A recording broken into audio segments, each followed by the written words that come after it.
Let's get into it. Greetings and welcome to the SwagHer Daily Brief, produced by Arya T.M. Davis, and I'm your host, Fancy. Just a disclaimer, because I know I think I look the way I feel today.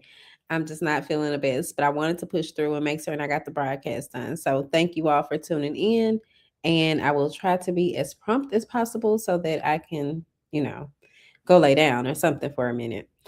But this is news for the women choosing to build their own tables instead of waiting for a seat at someone else's.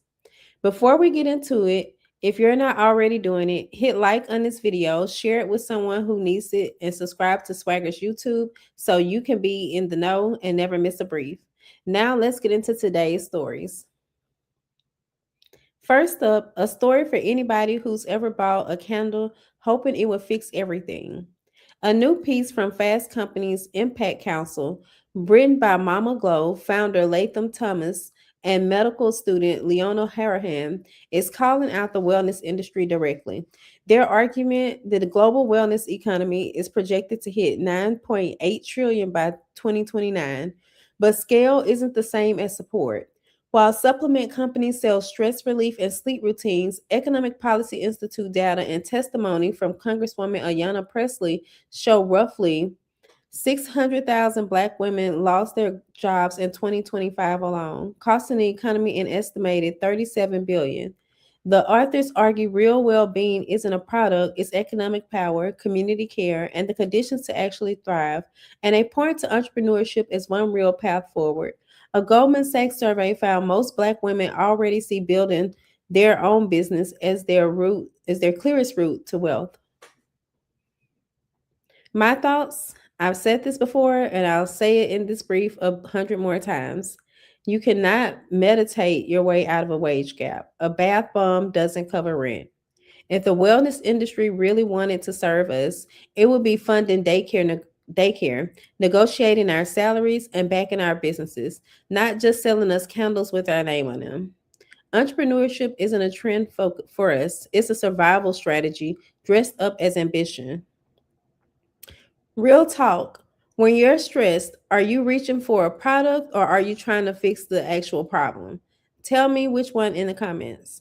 Meaning, like, are you burning candles or are you like thinking about, hey, can I pick up some more shifts? How can I get more clients? Something along the lines of that. Next up, Risa Tisa is telling on herself, and it's worth hearing before you go viral about anything. Teresa Risa Tisa Johnson, the Atlanta storyteller behind the 52-part Who the F Did I Marry series, is opening up ahead of her first book, What the F Do I Do Now? Reclaiming Myself One Piece at a Time, out August 18th. In an excerpt shared with People, she admits the fame that came from telling her story cost her more than she expected. I wasn't trying to go viral or build a brand, she writes. I was just trying to reclaim something that had been taken from me, my voice. I opened up TikTok and got to running my mouth.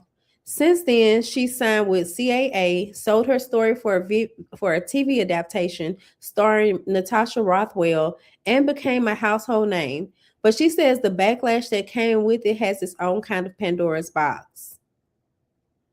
Although I still didn't really see what all the backlash was. But my thoughts, this is the part nobody warns you about. The internet will reward your honesty and then punish you in the same breath. Brisa told the truth about her own life and still had to defend herself for telling it. That's not a her problem, that's an us problem. We as Black women, we ask Black women to be vulnerable for our entertainment and then act shocked when it costs them something. Have you ever told a story about your own life and had people turn around and use it against you? Tell me about it in the comments below. I shared this on TikTok, but I was saying like in a previous relationship, my ex was really bad about like throwing stuff back in my face, things that I shared with him. And I realized like I had to stop telling him stuff. But if you got to be with somebody and you can't talk to them about stuff, then I think that's a sign that you should leave. So that's what I did. And last story today is about what happens when a city actually puts its money where its mouth is. Minneapolis just wrapped its sixth annual Black Business Week, and it closed out with a ribbon cutting for Nature Syrup Beauty's new flagship downtown store, a plant-based hair and skincare brand founded by Devonna Pittman back in 2017.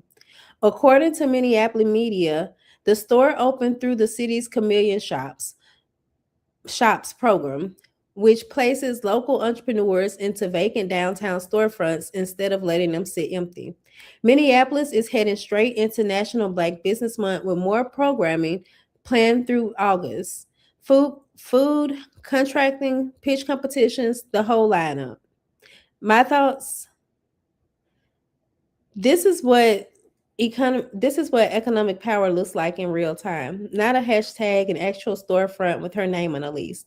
Devonna didn't just get a grand opening. She got proof that a vacant building can become somebody's legacy when a city decides to invest instead of just talk. More cities need to be taking notes. Like Upper Marlboro, maybe. But I don't really know about any of the buildings here. If your city had a program like this, what kind of business would you want to sell? Want to see fill an empty storefront? Tell me in the comments.